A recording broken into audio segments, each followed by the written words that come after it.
Hey.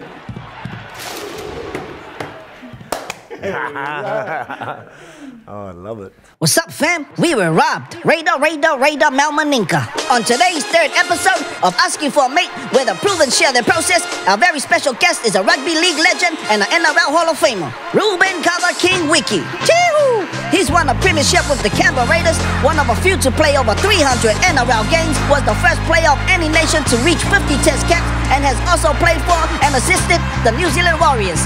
He has returned home to his Otara roots with his family and still serves his community through his gym, Wiki Works. After reaching out to our mates online, one lucky fan got to join us at the pallet table, so pull up a seat and join us as Ruben shares his stories that will hopefully inspire you on your own journey. Manuia. Okay. Absolute honour to have you in the house. Can we get a round of applause in here for Hall of Famer? Yeah, congratulations on an amazing achievement, but we want to rewind it all the way back to where did it start for you, man? Crazy ride also, but spent most of my childhood years in Otara. So a solo parent, my mum, she's Samoan.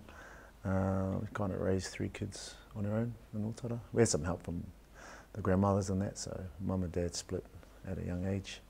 Kind of fell out of love. My dad's Maori. Yeah, she just did the hard yards in Otara just to give us a chance. Working 2 jobs, so during the day and then night shift at a donut factory. So hence our breakfast, lunch and dinner was donuts back in the days, hence too many boils. Everyone knows what boils are, eh? There's poison to the blood. But you know, we just like survived on what was there. Yeah, got no qualms with Otara, man. Got a lot of good memories in Otara, and funny how it's come full circle where I'm at now. I think there was a big red phone booth that you could tap your phone number. You remember that phone number? That phone booth, the red one? Yeah. Oh, you see? No, it's nice. So you ring the number and tap, because you didn't have 20 cents.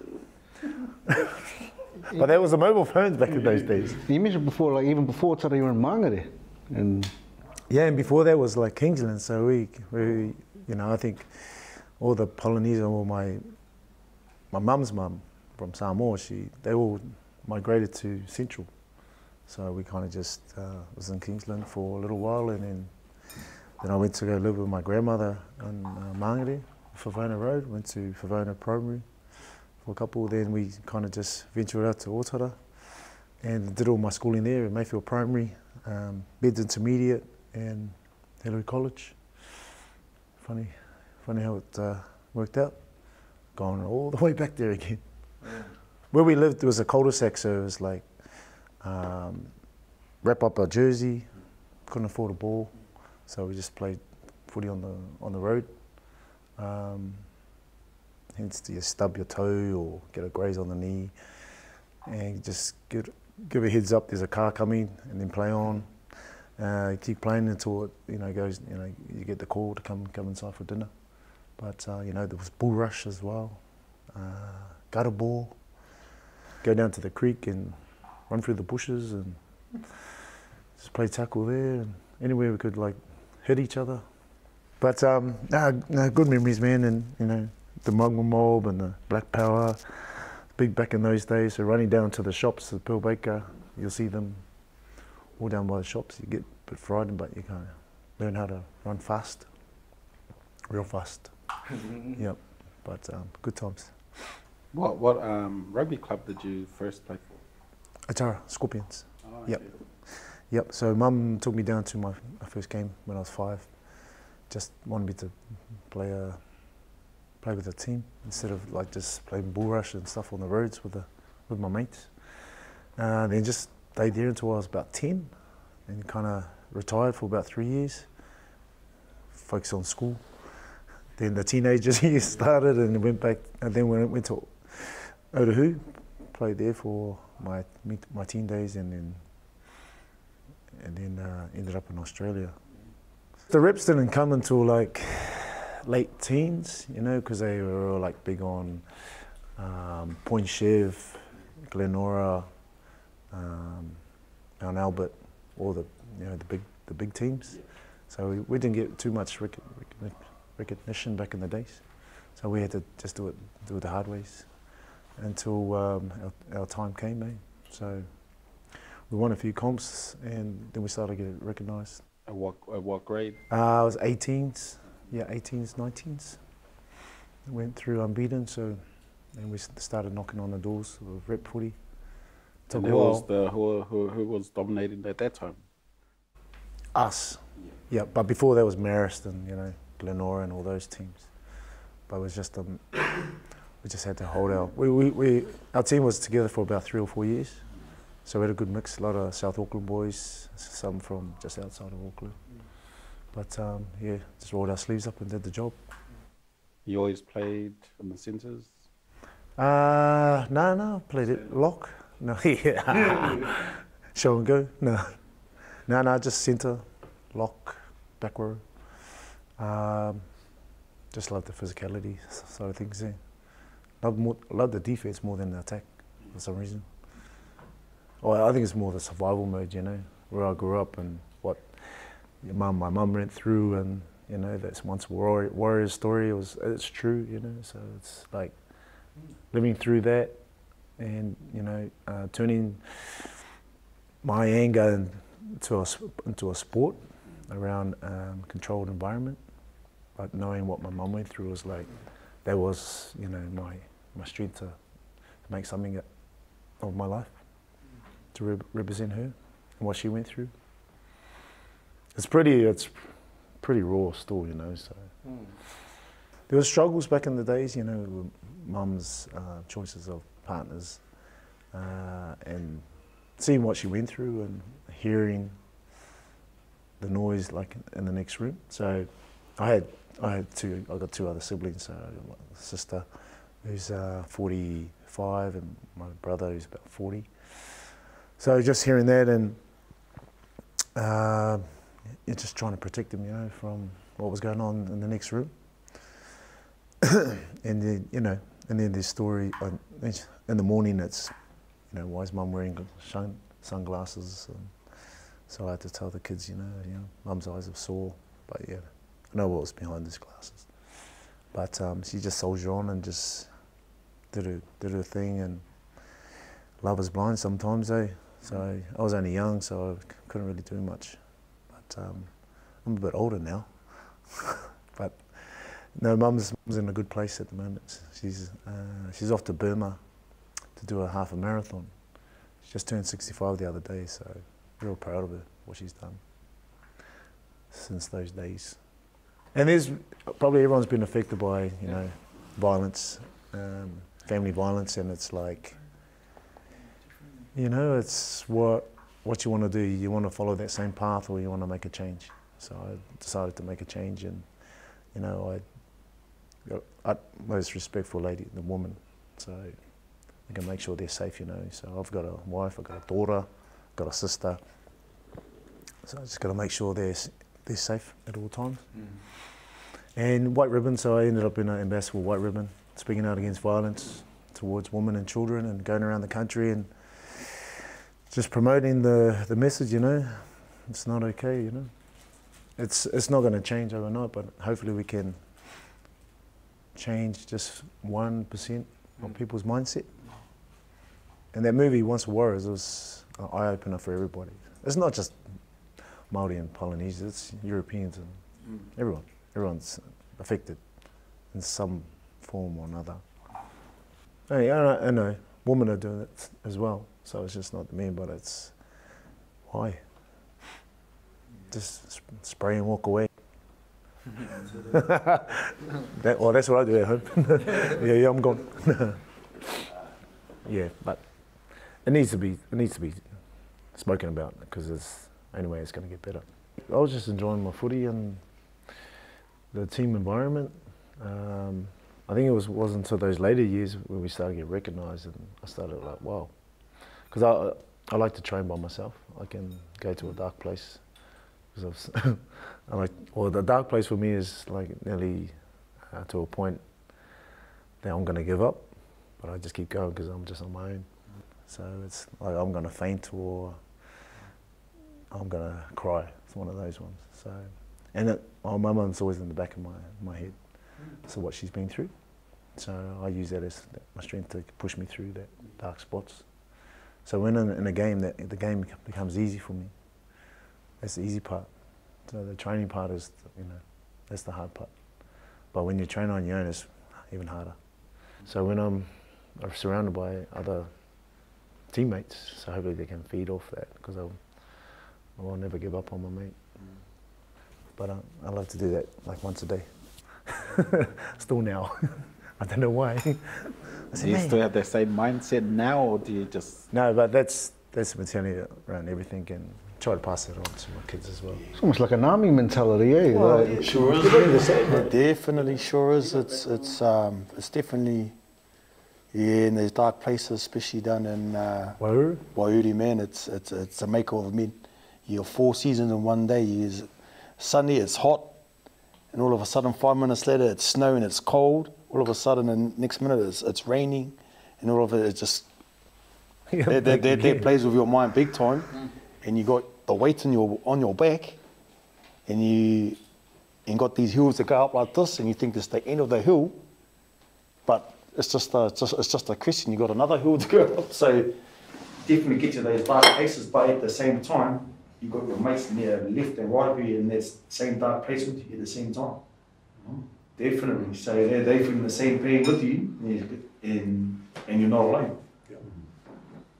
Yeah, so that's definitely the military army mentality, bro, what the pro was talking about. And we've done a few boot camps down in Waihuru with the Warriors and stuff.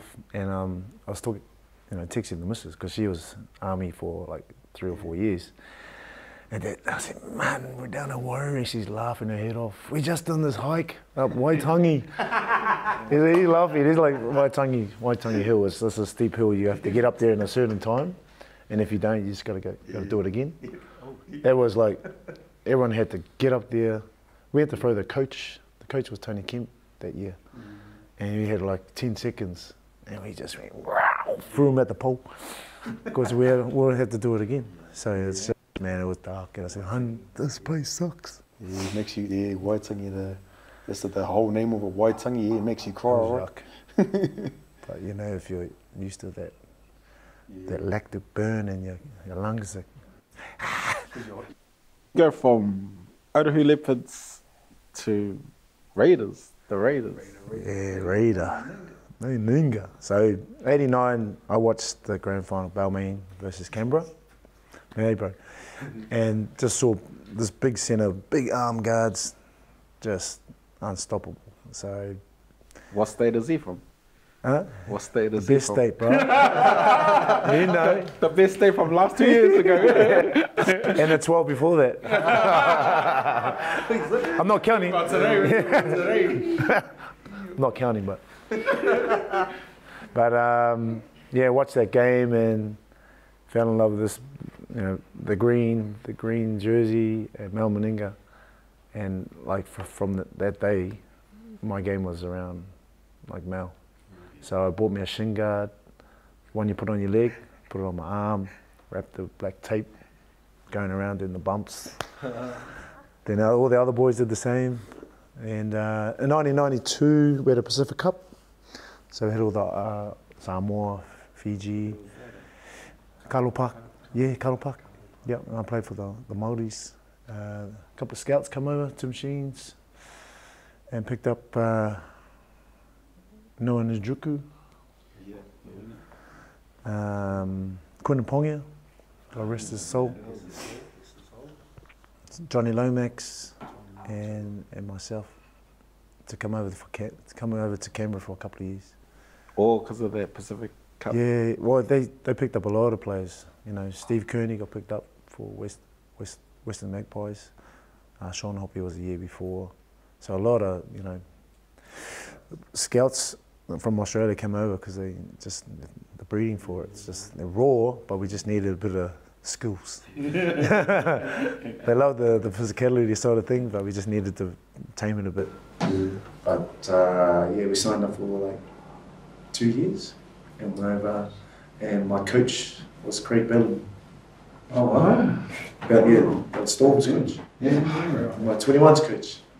And Sheeds was the head coach. Head coach, and then we had Dean Lance. You had Dean Lance, who's the ex OG for Canberra as well, as a reserve grade coach.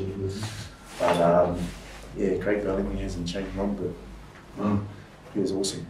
We've got a question on that, like how did you end up in Canberra and how did you adapt your mentality from here and moving into the NRL space? And that's from Nali. No. Good question, mate. The year before I went over, the wife and I was my girlfriend back in the days. She was my training partner, so she was army. So we trained, ran around the basin every day, push-ups, sit-ups, whatever. And thought I was, you know, I thought we were fit. I thought I was fit. And we go to Canberra, far out. Cold as. I had my ankle socks on, shorts, singlet. It's cold as. And I'm just trying to be tough, like doing a lap around the field and like right next to Mal, Laurie Daly, Bradley Clyde. And I'm like, it's cold as, dude. Like, I've got a singlet on. Something now. And they're just trying to get something. I was like, he could do. It's freezing. It was like three degrees in Canberra. So, fuck, these guys got jackets on, long socks, and stuff, ankle socks, and baby oil legs. But yeah, the training was next level. Like you just had to just grit. Yeah. They were always after perfection all the time, pass and miss tackles. So there was a lot of swearing. Just trying to get used to all that Aussie swearing and stuff. It took me a while. Come to a stage I wanted to punch them. Your mouth is real naughty. Can you not swear at me or else? Those ones. What was the age difference between like you and Mal at that time? Was he at the end? Or? So he's when he retired, he was 35. I was 21, so it's like 14 years. So he was like an idol. Bro, he was the GOD to me, bro. It was like he was the man. But and he really took time to look after the young guys, so which really made me even more respectful of the man himself. And he was married to a Kiwi, so must be a connection there. Yeah, so he's Solomon Islander. He's got that island blood in there, so. Right, yeah. My first run-on game for the 21s in the Canberra jersey, Tim Sheens brought the team early to watch this Otara boy. I only lasted 10 minutes. Got sent from the field. Head eye. Oh, that just wanted to prove a point. And my centre partner was the coach for the Tigers, Michael Maguire. Crazy, yeah. So it was his fault because he tackled low and the guy was falling. And I come up that way. 2 weeks suspension. And that was yep. Many suspensions. Yeah, yep, every year. We've got a question here from, just on that Southside thing. Who was the player in the hood who inspired you growing up? That's from Taua. Well, we had a coach back in our days who used to train with us. We used to do road runs all the time. Barry Kopua.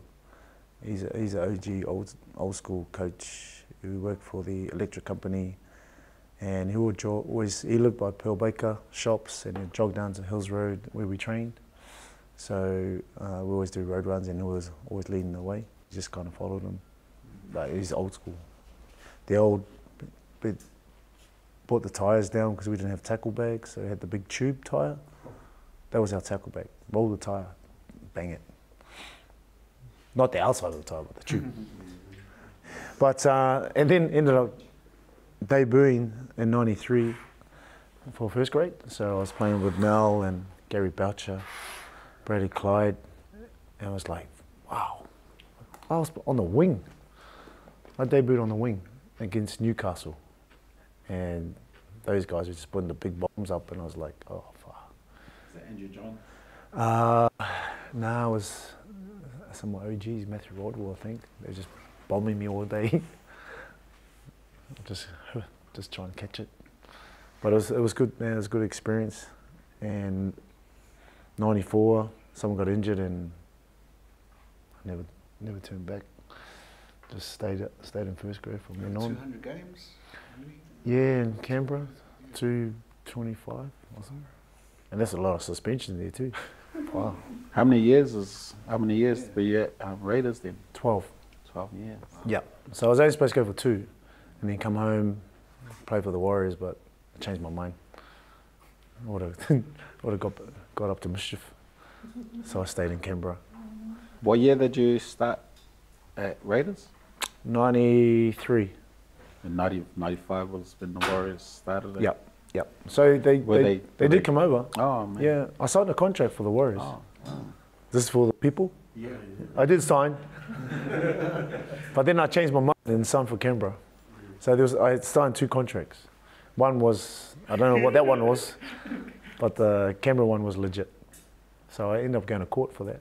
Oh, wow. Yeah, so it was a big thing. I was out for like 3 months. So the Warriors said that you already signed? Yeah. So they promised me all this stuff, but it wasn't a first grade contract. Actually, that ties in. We've got a question here from Fale Tanuvasa. Advice for our boys who aren't signed and do not have an agent? Or just the whole process of being signed? Okay. It's very important to get an agent so they can speak on your behalf for the Polynesian boys, because the Polynesian boys will just go, yes. They'll agree to anything. So the agents do all the no.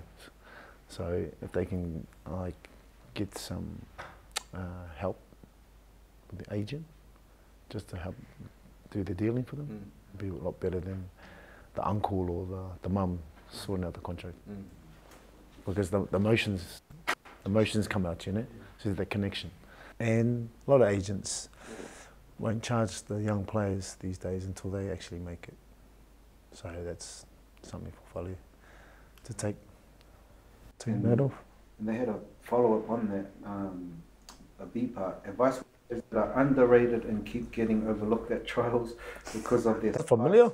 And because they're not the loud, cocky, kiss some coach's ass type of player. It's a real question. Yeah, no. And the real answer is it's going to be a bit of luck, you got to take out the opposition that you're coming up against, and as long as you keep improving on your performance, someone will recognise you. Yeah. So that's, that sounds like us coming through the grades. No one noticed us until we were winning games, as a unit, and then we started knocking on the doors. But it's got to be patient. You got to be patient. It may take a while, but he's got to keep getting better at his craft. Still be hungry, take out the opposition that's in his position, and hopefully.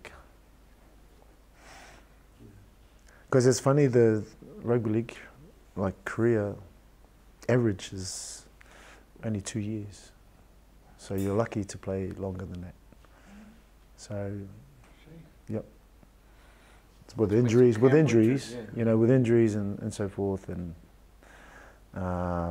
people just want to get rid of you and stuff. So, pretty blessed to ended up playing for so long. And that's where that hunger, the hunger comes through, trying to get better every day. And with that being an integral part of the game, injuries do happen. How have you? Everyone deals with it differently. I hate injuries. So, I had only 2 major ones with my arms broken from those suspensions. But any injury that I did occur in the game, I would look after it straight away.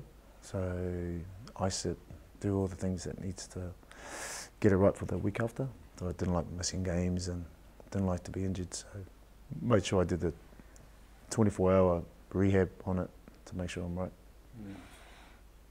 You can't wait. You can't wait 3 days to start doing the rehab on it. You got to do it straight away. Longevity, mate. And a bit of that. I know when I was playing down 1/2. People get injured. Then the next Tuesday they're back playing with an injury, and it's no, it's all good now. No. But come to the game, you can tell it still hasn't come right. And it's that mentality that they have. I was going, but now I think about it now, so it's like, oh man, it's like stupid now. It's like, why play with an injury? You know you're going to make it worse. A lot of guys do it too because they don't want to let their teammates down.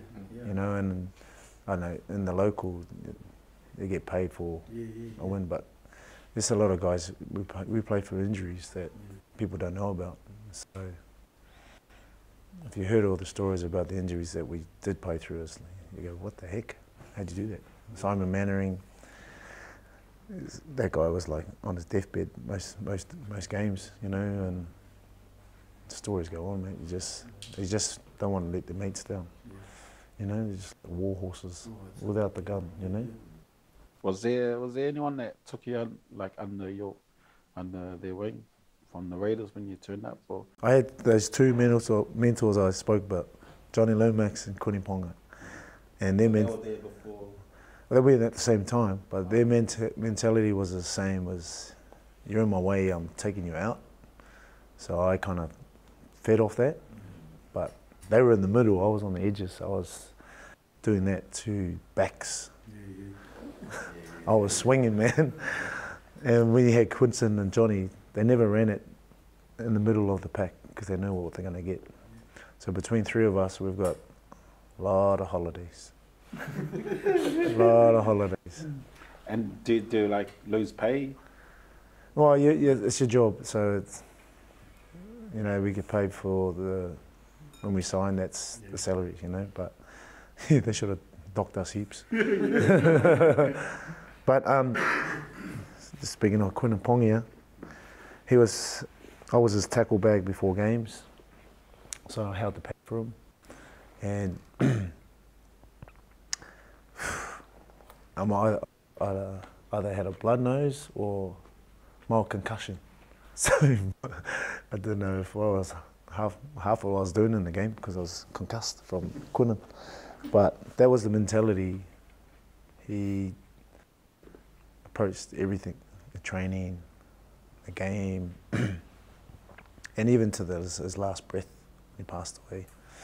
You know, so, and that's why he told me to want to survive in this game, you gotta take out the opposition. But then he texted me before, you know, when he got sick. He wanted to know how I balanced it out. The tough guy on the field, but like a teddy bear off the field kind of thing. He was always the same, on and off, so he couldn't get the balance right. So that, this is when he was going through his cancer and stuff, so I kind of said, well, that's just my job, man. Don't take it home, you know. Gotta leave it on the field. Can you just talk about that? We had King Kapisi and Kaz on earlier, and they talked about like they're just regular everyday guys, but as soon as they go into the studio, they switch on. There's a certain character they become. Is there a similar process in like when you guys go into a game? What's the switching on for you? Well, probably the same with the army and that, because when we go on the field, that's our battlefield. You know, there's no guns, but there's our team players around us, and as soon as we cross that line, you just don't want to get in my way. I'm out there to hurt you or to do what I can for my team, and through the process, trying to keep it nice and controlled. But as soon as you come off the field, it's back to that normal person, you know. So it's leaving it on the field and not taking it off the field. You know, you're gonna have losses. It hurts, but in reality, you go home to your wife and kids, and they give you the full Monty again. Dad, you're a kaka today. Thanks. But that keeps you humble, you know. Keeps it real. Always ask for their opinion. But on the field, you leave it on the field because you're out there to do a job. Yeah, too cool. So we've partnered up for this first season with Keys Down Real Talk. It's a community-led campaign spreading the message of anti-drink driving, responsible alcohol consumption, etc. It's had local rappers and musicians involved in the past, and currently it's using these raw video podcast style conversations as another way to promote the message. And I imagine that an OG like yourself, you would have seen a fair bit around alcohol and coming off the field, and then there's the drinks and Yep. alcohol culture. I Yeah, guess yeah. is associated with the working man's game. Like Yep. How did you find that scene, both here in New Zealand before you went over there? Uh, The influence of alcohol. yeah. Well, I started young, drinking because it was the thing to do back then, and influenced by your mates and stuff. So, and we had no transport back in the day, so we just kind of, if there was a party in Manga there, find your way there and sleep it off, and then run home the next day. Oh, wow. We didn't have a car, so didn't have money for the bus. If you're gonna have a few beers, you're gonna chop home. But yeah, the drinking was pretty big back in growing up and stuff. Much drinking and driving back in those days? I had an incident. I was supposed to go to England on a development. My first grade team, the O2 team, I ended up grabbing mum's car and going to town. And I took my mate and just been a egg. So I had a few drinks under my belt. I ended up crashing the car. Hit a pole just past Grafton Bridge. Yeah. I hit a pole and actually split the car in half. So the engine ended up at the back. Damn. My mate broke his leg in 3 places, and I come out with a stitch in my eye. So I ended up doing 6 months PD before I went to Canberra. Under the influence, and it really shook me up after that, because I should have died that night. But someone was looking over me. His mum told me not to take the car, but I did. Just eek. Yeah, about 6 months of PD woke me up. Woke me up, just doing the bum jobs and painting toilets and pulling the weeds out and these gang members and fighting for your food. It was when you had like a sandwich, and if you wanted to toast it, you had to start a fire. People trying to steal my lunch. Don't steal my lunch. That's my lunch. You know, so, but that was eye-opening. Yeah. Damn, splitting the car. Just Yeah, so it woke me up after that, and to promise mum do something special, you know, with my life, and went to Canberra after that. And what was the culture of drinking around over in Australia? It was massive in Australia, Yeah. huge. If you didn't drink, you didn't fit in. So there was probably one bit of advice Tim Sheens gave to me before, after we picked us up from the airport and stuff, was find friends outside your circle, outside the circle of rugby league. So find some friends that are not associated with Canberra. So I found some Polynesians where we lived, and just hung out with them instead of going out with the boys, which kept me, you know, they kept me on my toes. The humble, KAVA came into the picture. How did it come into the picture? When did you get introduced? Oh, it was his uncle, no Ninjuku. So after we won the grand final in '94, the second day, Noah rang the embassy. A limousine turned up, had the KAVA bowl,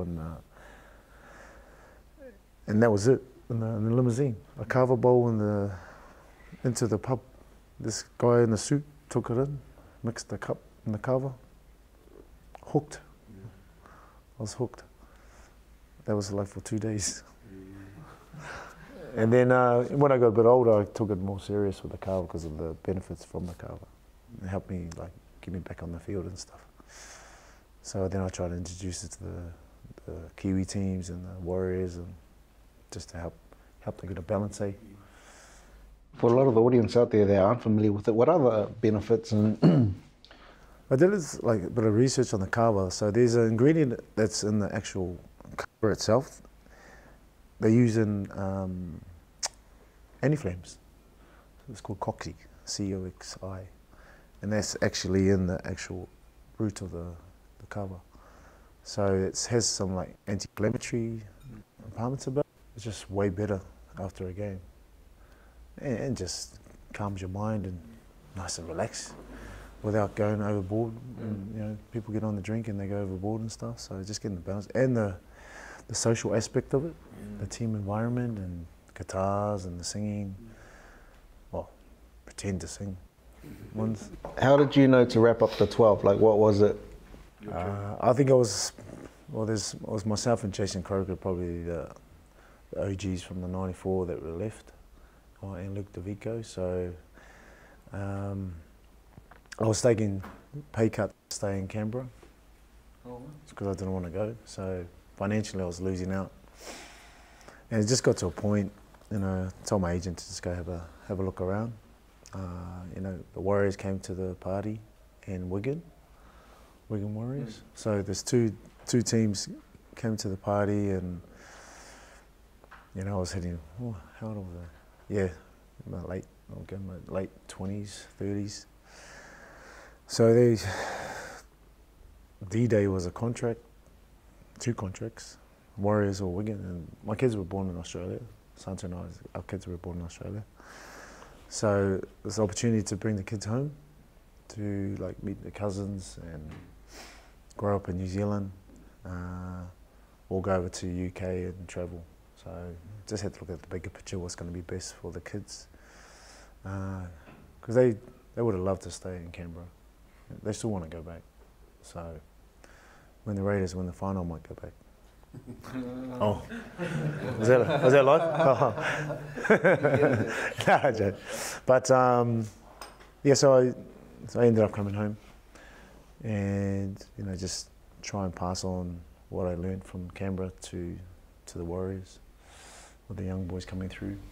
And was it how did you find that? What was that shift like, coming back to Aotearoa after all that time? Was it the same New Zealand you remembered, or was it different? Yeah, well, it did expand from the days when I was growing up in Otara, for like all the farmland that used to be at the back there. Yeah, yeah. Man, we come back, it was like,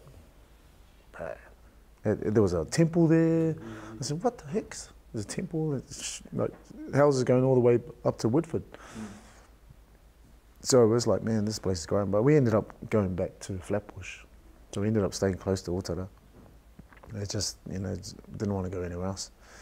But just mixing with the young youth coming through, they're really fresh. So Mani was coming through, Hamilawake, Evantu Mavave, all these young pups, just real gangster islanders. I was going, hey, yo, mate. They started checking me out and stuff. I said, yeah, those way. Let's go. You earn your respect pretty quick. So, a good bunch of boys. They just needed to be guided on certain things, you know, like outside of footy. Like, because footy is not going to last forever. That's what led into Wikileaks Fitness, you know. So, 2008, we started it up, 4 people in the garage, and kind of expanded from there. You know, we're like 10 years on. Now we've got a hub. In Otara. Right in the heart. Right in the heart. Behind the Paradise Bar. And the Samoan Church. You hear the choppers. You hear the choppers every day. You hear the choppers in the police cars. Oh my gosh. We're only small fries at the moment also, so we're just getting our head around running this business at the moment. It's only been like 4 months. Our clientele's growing, which is cool, but just getting some other people who are actually professionals on that, in that side of things, because they own businesses and that. So the best way to do it is ask for help, because we're all going for the same. Just make this place work for the next 5 years. But yeah, no, people are loving it. We've got people from Howick coming over to Otara. Those are our first clients, and they're seeing what we've, you know, what we've achieved, and they want to be on their ride, and getting in touch with the schools and the community. Just change their mindset around. You know, you can have your food. You just got to get the balance right. You know, there's a lot of bakeries around. Man, there's a lot of bakeries just across the road from me. Actually, that's a question we have from Pepe about nutrition. It's balance, man. You know, you still got to treat yourself. You know, it's like, I love my ice cream, I love my chocolate, but I just train twice as hard after I've done it. But, you know, there's the process, like Monday to Friday, eating clean, do your game on the Saturday, then you have your treat meal the next day, kind of thing. But, you know, don't go insane, but it's more, it's the 90-10 rule, so it's 90% the food and the exercise is only the 10. It's crazy, but that's you know, it's what you're putting into your mouth. We've got it's a statement here from the Kāloa Park farmer. Kāloa Park, oh yeah. They're saying, growing up around the gangs, tribies and BPs, how did you stay focused on a career of league? I hope my boys stay up just as real as you, bro. Hearty, keep it real for us. Salute Kāloa Park farmer. Far out, mean. That's, you know, those gang members are around. Yep. I never was tempted to go over there.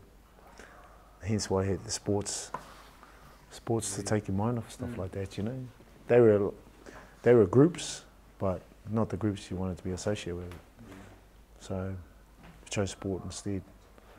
And there's, you know, some did venture to go into the gangs because there's a connection with the family or stuff, but that's just the way of life. But never crossed my mind going that way.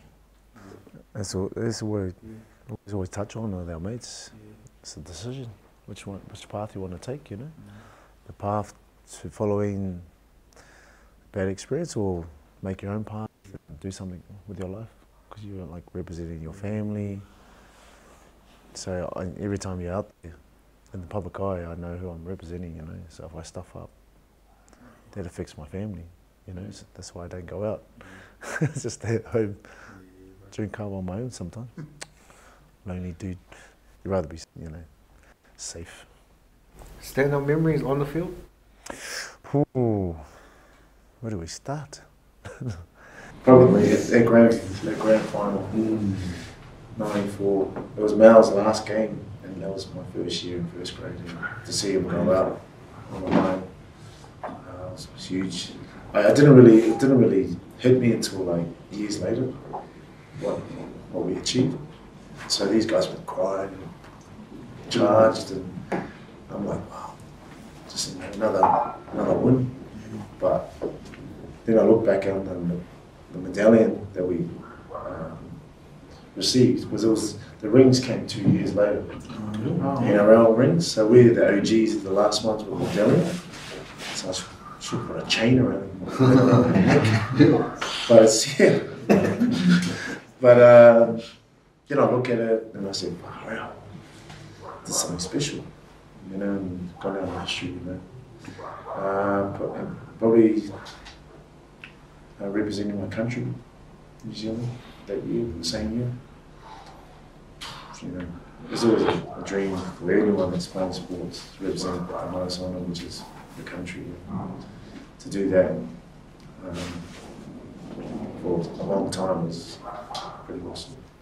That was always the bonus at the end of a regular season, is to make the Kiwis, because you just want to represent your country, and that's like all the boys around the country. They just wanted to come together, like a reunion, and play for their you know, the black and white. Good times, man. Shucks, so many memories. 2005, we beat the Aussies 24-0 in England, and that was like the tri nations, wasn't it? Yeah. So we had like a lot of you know, adversity. We're playing in a foreign country in England against Australia, and the KAVA came on the trip in 10 kilos of KAVA. So that was the turning point. The drinking culture stopped that year. We had a sesh on drinking, but that was it. There was more KAVA after the games and stuff. One of the KAVA session, remember Nina Cherry? The singer? Yeah. Remember her? Yeah. And that group, the Gorillas? Yeah, the cartoon. Yeah. Yeah. Had a conversation with those dudes. Dang. Mate, I said, wow, this is Nina Cherry. Fire out. There's like photos, drinking the kawa. This is like 3 in the morning. But eye-opener, so cool. But yeah, that 2005 was a massive one. Winning the World Cup in 2008 with the boys. That was over in England as well? No, it was in Australia. Yeah, so you don't really get to beat Australia on a regular, so those ones are they're standouts, you know. In a way, you almost have added weight to anything you do, like whether you're singing in public, whether you talk, everything carries more weight. How do you deal with that responsibility? Less is more. So I try not to kind of ramble on too much and just to get to the point of what the question is, and because they're always trying to look for an angle on everything, the media. So I just trying to keep it straight to the point and honest as I can, and if it's too touchy, then I'll avoid it, you know, because I got nothing to do with it. So just keep on the down low on stuff like that. Because some people like talking about all different stuff. Because they're trying to get headlines. Yeah. Try to bend, twist what you say. So they really see me in the papers too much, which is a good thing. Lay low, grind. Nah, I'm alright. No, I'm all good here. But you would have got like sort of some sort of training in media and stuff like that. And so the first year in Canberra, we had to like do a 3-minute speech, talk about where you're from, and just to break the ice actually. And this is in front of all the boys and that. Mel Meninga, it's pretty daunting, you know, from humble beginnings, and you're like speaking in front of Mel Meninga and Tim Sheens and Laurie Dale. It's like, oh man, just take a deep breath. But yeah, you get media training down the track, so yeah, not sounding like it. And ahhing and stuff like that, because they're trying to take a breath. But that comes with the territory. The more years you're in the game and exposed to media, the more you get used to it. What was your Instagram? Family first, fitness second. For somebody who hasn't got into fitness and stuff and just trying to find a hook and stuff, what's your advice about these kind of changes? So probably small changes, man. Just go for a walk or something. You know, if they're wanting to change their mindset around doing exercise, start small. Go for a walk. Like go for a walk for 20 minutes. The next day, make it 25. Just small steps like that, and then changing the food on your plate, more vegetables than meat. You know, just little changes, not too drastic that you're going to go, oh yeah, I'm just going to have carrots tonight. Yeah, just small changes. Done, it is. No, it is, but it's almost a mental thing. Yeah, but what do they want? What do they want to get out of it? You know, is it for them or is it? So usually it's around weight loss, right? So just changing their nutrition and just adding a bit of exercise. You know, but make it too drastic. You know? Go for a walk. That's the best calorie burner ever. And, you know, moderation of the food changes and stuff. It's not rocket science, bro. But it's just people's mindset around, oh yeah, 3 meals, big meals, sweet as. But when you have only those 3 meals, they're like a roller coaster. You say breakfast will take on a spike, then you'll hit that downhill, then you want lunch and go up again. So you need a couple small meals in between, so it's balanced. Because I guess a lot of people, it's kind of information overload. Someone like do keto, some do this, but Yeah, there's a lot of fads. And no. Keep it basic. Well, keep it basic, keep it real. You know, most important meal is breakfast. You got to have your breakfast. People won't eat until like 12.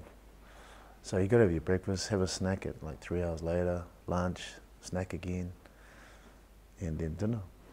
And then something cup of tea or something, and cabin bread at night. I don't know. Are those cabin breads still in a tin?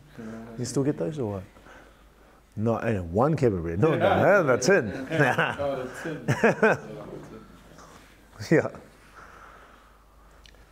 For the award, being inducted into the Hall of Fame. How was that, man?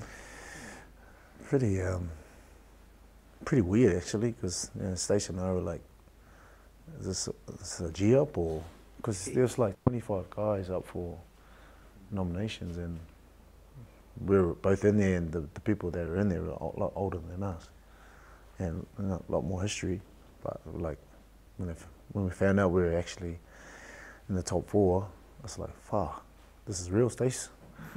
This is real, buddy. But, you know, came surreal when we actually went over there and up on stage and getting that jacket, the Hall of Fame jacket, was like, fuck, this is real. And then on Tuesday night we got the ring. There's a ring that comes with the jacket. I said, man, look at the diamonds in that ring. It's crazy. So I don't know what I'm going to do with those. Just put on the mortgage or something, I don't know. But yeah, it was just it's still overwhelmed, you know. Just that we ended up being recognised for playing the game that we love, and to be only 3 Kiwis in there at 110. Wow. That's even better. Like, we've put a foot in the door in the Australian comp. So it's Mark Graham, Stace and myself. So hopefully we've opened it up for the next generation, which will be like Simon and so forth like that. Who would you put forward for the next New Zealand? Simon. Simon? Yeah. Simon. And why? Like, why? Because you never see Simon do all the flash stuff, right? He's the guy cleaning up all the mess from all the boys that missed the tackles and stuff. And he's the guy who he'll miss a tackle in a game, and he's done 50 of them. He'll get cut that he's missed that tackle because he let his team down. So he's always the pick first on the list in the team, because he's played through injuries, sickness, and just give it 100%. You know, some guys he's only at like 30%, and the guys are at 100, and he's still playing better than them because he wants to do the boys proud, you know. So I reckon him be the next Hall of Famer. It's come from my mouth. Just try and make this business work for the people. You know, give back, you know, to the community, help the next generation of kids coming through, you know. Use our facilities to, like, go to that dark place. So what do we do here to match what they're doing over there? What's the gap? The gap is they started at a young age, so like 7 years old, and that's drummed into them from day dot. But the standards, catching the ball in your hands to footwork. We got raw talent here. They just learn off the streets, you know, but they just need that mentality around setting higher standards, not, you know, that island mentality or the brown mentality of like, oh no, we'll just do this and go under the radar, go and get it, you know. They said, oh no, we'll see what happens. Not waiting for it, go and get it, because that's the mentality in Australia. They want it. So going from like the Jersey flag to the 15s, the 18s, their skill level is crazy. You know, we got natural skill, but it's just honing on the basic stuff. You know, like those ones that don't turn up to training, or they don't come on Tuesday because it's going to be fitness, right? And then on Thursday it's like ball skills. Yeah. And then they think they're going to, and they'll get picked in the team because of their talent. Yeah. They're injured on Tuesday. Yeah. But they're ready to play on Thursday. I got nowhere to get into training. Those ones, yeah. It's crazy, man. So it's just top 2 inches is pretty much the difference between here and there. Yep, the comp over there is ruthless, man. And for half of our youth coming through, worked on that 1%, and they'll make a huge difference in our game going forward. Whether it be Samoa, Tonga, New Zealand, Fiji, just we'll take on the best of them, you know. We want to make it on a regular, not like one in a blue. We want to be competitive all the time. You know, it's like in the music industry, you just want to grind and get better than the opponents, you know. So you know, every day we're just trying to work on something, you know. So we did a workout yesterday, and now I want to beat my time. So it was yuck. Top 5. Oh man. What's the Ruben Wiki playlist, man? Oh, okay. My number 1 jam is Marvin Gaye. Got to give it up. Yeah, it's a classic. Yeah. There's a lot of slow jams in there, G. You know, it's like when I'm having KAVA, I'm mopping the floors, the slow jams come on. That's 5 of. And that's your pre-match songs as well? Yep. Yep. Slow jams. Slow jams, no like heavy stuff, just slow jams. Just calm my mind, and when I'm up in the gym, slow jams. Pretend to go with the music and pretend that it's a mic. Music when you train? I can train with no music. Yeah? You prefer no music? Yeah, so I can hear my breathing. Then I know I'm like dying. So I don't need music to like stimulate myself. Yeah. Because some people like music to stimulate. Everyone's got their own routine. Yeah. So when I'm training on my own, no music. So my first game, remember I told you that first game? I was at Leichhardt Oval, and my 300 game was there too. And Tim Sheens was the coach for the Tigers. Wow, yeah, hey? yeah. Crack up. Wow. I say, I remember you getting suspended here, Ruben. Yep. Shot coach. So Tim Sheen's been in that coaching game for? Long time, man. Good coach. Yeah, you got Wayne Bennett. He's from Canberra. Don Ferner, senior. Man. Even like ex-players, like Craig Bellamy. Ex-players like Michael Maguire. He's from Canberra. Seabold, Anthony Seabold. He was my centre part of that game in 21s. But he's got too many injuries. Anthony Seabold's the Broncos coach. He's from there. Laurie Daly, Ricky Stewart. It's funny when you win a final, and like all the years he spent there, every time we go to Sydney, we always try and catch up. And then when we lost Quinton, a couple of the Aussie boys came back, like Jason Croker, Brett Mullins, Brett Hetherington, and a lot of ex-Kiwis came to Greymouth. And it just shows the league fraternity is pretty tight. It was a sad day, man. These are all the big dogs, you know, staunch dudes. New Zealand Rugby League and like Jared McCracken, Craig Smith. You played against them in the grand final? Yeah. Oh, Mal was marking him. Oh, man. I was on the other side. But when we entered the room where Q was, like these are the hard nuts of NRL. Just broke down. Because I see one of our fallen soldiers not looking like he used to look. Over cancer. It's crazy, man. Crazy. Just to rewind a little bit, so you got to spend a bit of time with Sonny? Yeah. Yeah, it was my memories of him. big kid, strong as an ox, big smile. Just wanted to learn. He was the next big thing, you know. And he was my roommate in 2008. So I was teaching about footy and life in general. He was teaching me Samoan, and so he was big heart.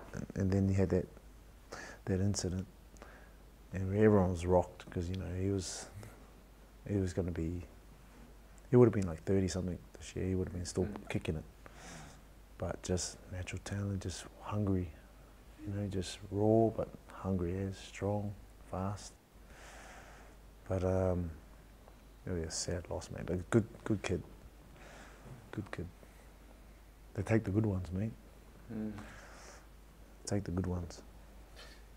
Who was the toughest dude you ever played against? Oh, played against probably my sister. Yeah.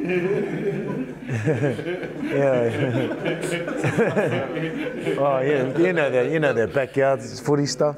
She played Kiwis, and her nickname was Hitman. Wow. Jermaine. Yeah, she played the Kiwis in the late '90s. Wow, I watched her play. Oh, I felt her play. Yeah, they always ask me that question. Who's the artist you're going against? I said, oh, it's my sister. She just has that timing, eh? Just wins me all the time. Is she older or younger? I'm the oldest. She's like 45. And then you got a younger brother? Yeah, 40. He does like calisthenics, kickboxing stuff. Yeah. So those backyard footy stuff, man, she was the one. But there's been like a lot of players in different positions, you know. I played like centre, back row, front row. Probably Steve Renoff. Yeah. So those battles against Steve Renoff were pretty crazy because when he gets going, it's hard to stop. So you take him out early. Gordon Tellis in the back row. Petro in the front row. Yeah, there's so many, but I respected those three because they just played the game hard. Always wanted to win. And they were Queenslanders, eh? You didn't funny mention that, eh? You didn't mention any. Yeah. Oh, those the ones in the New South Wales ones that probably caught my forearm. I